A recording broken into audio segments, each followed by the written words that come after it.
Celebrating 30 years of phenomenal trend forecasting, 5 times a week, Monday through Friday. Here's Gerald Celente with today's trends in the news. Hi, this is Gerald Celente. It's Thursday, August 4th, 2016, and here are some of today's trends in the news.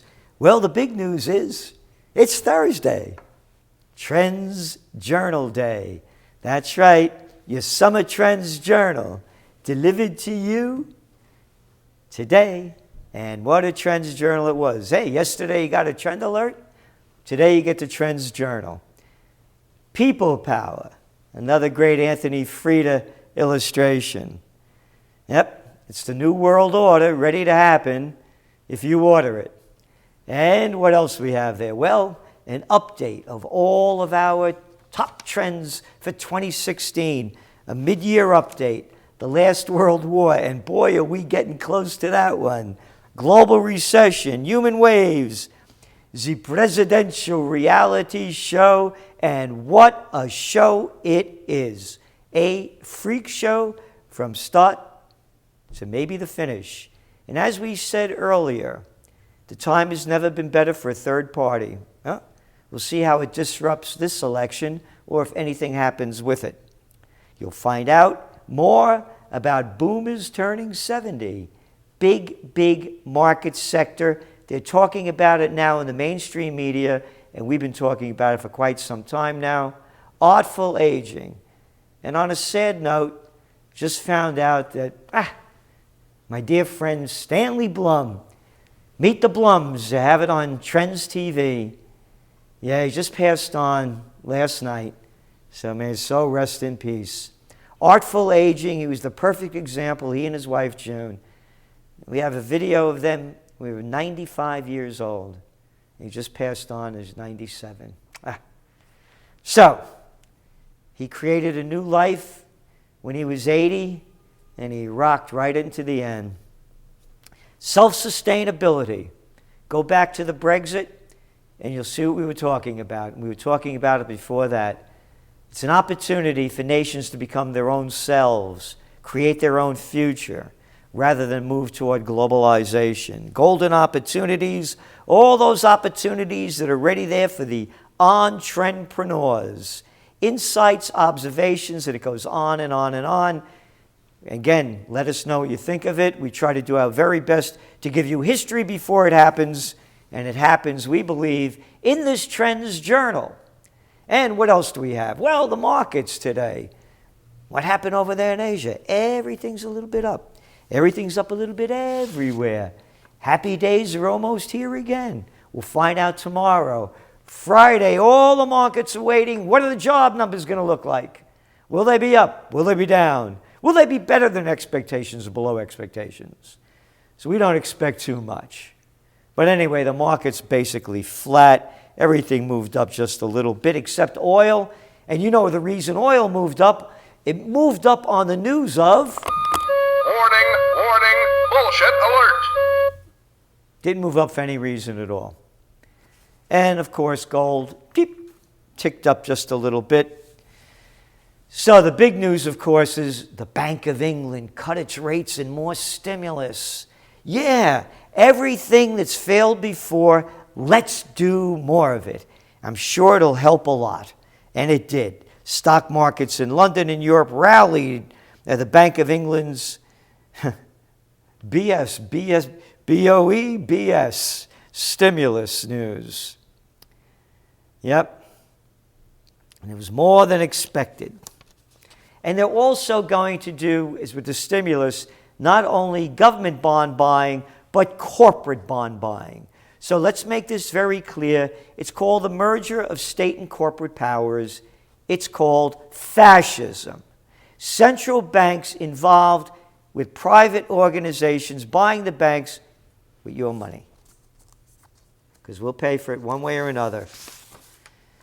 And when you look at the Bank of England, now remember, go back and watch how they drove down gold prices, announcing that they were going to raise interest rates in the U.S.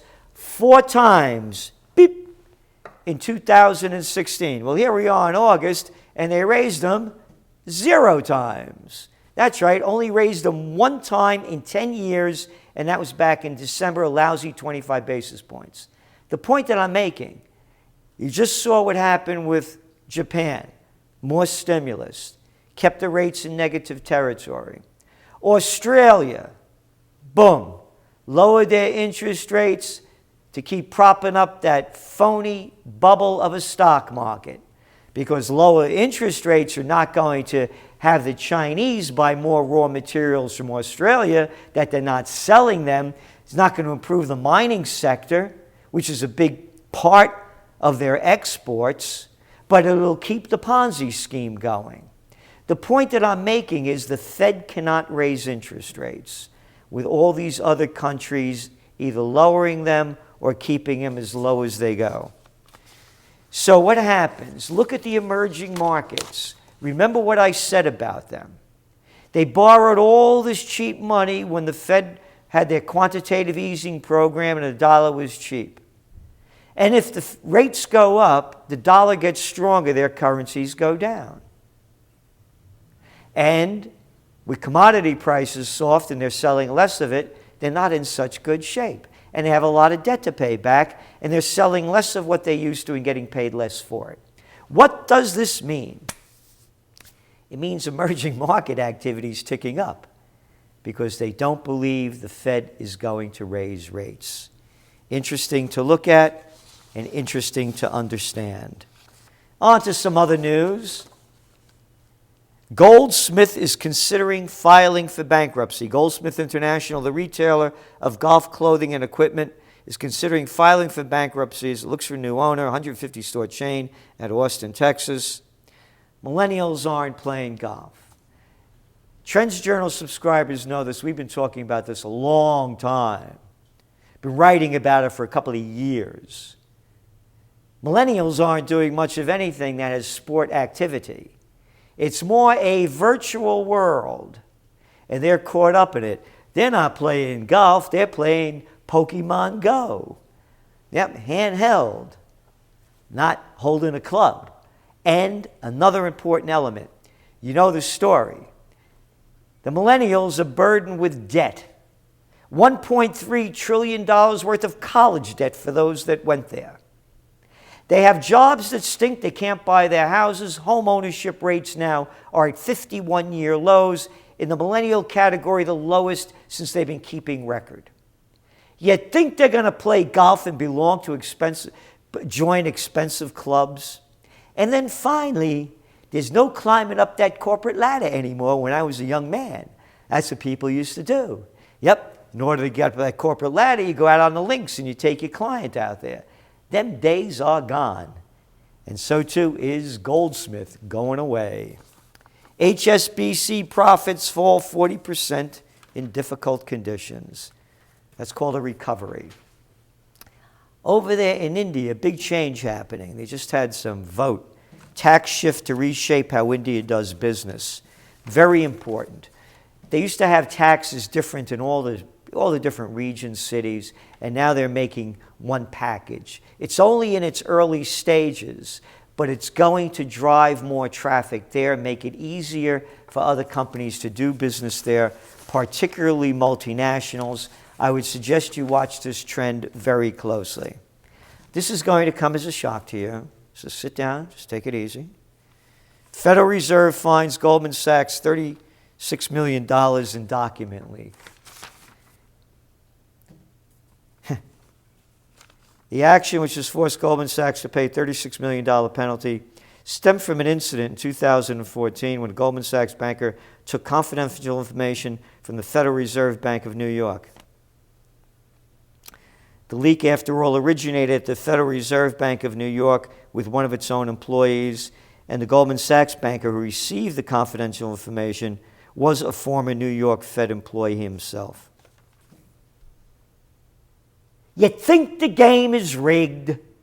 You think this is the only incident of where this has happened. And all they get is a little fine. It's fine. Remember, it's a neo-feudal society. They get a fine. Hey, did you see what those cops just shot this poor woman? I think in Maryland or something. She didn't pay a traffic ticket. and it was a standoff or something like that. And they shot her, became an issue. That's right. They'll arrest you for anything. You have an outstanding warrant for anything. They'll break down your door, take you away, and shoot you if you get in the way. But hey, rob trillions from the people, do dirty deals, you get a slap on the wrist. It's the neo-feudal society. Different set of rules for the political elite. Like Hillary Clinton gets a free ride from the FBI, where you or I, man, we'd be a Bradley Manning. Yeah, that's right. Excuse me, Chelsea Manning. Look at this poor person. Look what's happened to him, her, for doing what her did. Showing us the murder and treachery and slaughter and thievery by the military and the military-industrial complex, and they put them away. Look what they're doing to Snowden and Assange. Yeah. But their buddies, Hillary Clinton, free ride. All the banksters, free ride. Neo-feudal society, different set of rules for the political elite, for the political nobility, and the economic elite. Fashion retailer slashes outlook. Kate Spade and Company is the latest victim of America's shoppers' desire for deep bargains. Again, it rots from the head down. You can see where this is going, and it's not going good. Hey, but there are opportunities. We had an on-trendpreneur conference here 2 weeks ago in Colonial Kingston. And one of the people there wanted to know whether or not to get into the bison business. His family is already in it. And whether he wants to get into it. Well, here's the story. Bison industry drives to recruit ranchers as demand climbs. And the demand keeps going up. It's still a small sector, $340 million last year. Tiny fraction of a $100 billion market, and it takes a lot of work. But sales have grown 22%. People that care want higher quality product. So that's what we told them. And here's what's going on right now. Nothing's ever easy. It's always work. So we'll see what happens there. I believe food and water are two of the best investments in the future. Obama vows to defend Trans-Pacific Trade Accord. Right now, I'm president, and I'm for it. I think I've got a better argument than those people against it. All you liberals, lockjaw. Not a word from you. Speaking of which, lockjaw, U.S. strikes help Libyans move in Surat against ISIS. Surat, the city there. President Obama said the airstrikes were critical to helping Libya's fragile United Nations government to drive Islamic State militants out of Sirte, which the group has controlled since 2015, and a country that Obama, Sarkozy, Cameron, Clinton, Samantha Powers, and Susan Rice destroyed, that was in fine shape before this. And here's the hypocrisy, the lies, and the fraud as his ratings keep going up. That is the Commander-in-Chief Obama.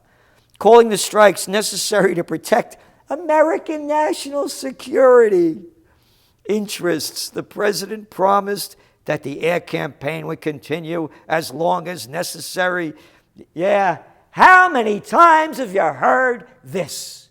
It never stops. As long as necessary is forever. And they keep committing murder. And all you little low-life liberals, if this was Bush, you'd be choking on your quiche. But when Obama says it, you put on that balsamic smile. He's better than Bush. Destroyed a country that did nothing to us, and now they lie it's a national security threat. He went on to say, that the extremist group does not get a strong hold in Libya. He'll make sure they don't. And then the general there who's in charge, Captain Davis, said that it was hard to predict how long the air campaign would last. Yep. More war. Here's one for you, too. Abe appoints hawkish defense minister. That's right, over there in Japan. South China Sea, Beijing vows to prosecute trespassers. Hawkish defense minister? Isn't China right nearby? You can see where all this is going, and you'll find out more in your Trends Journal. History before it happens.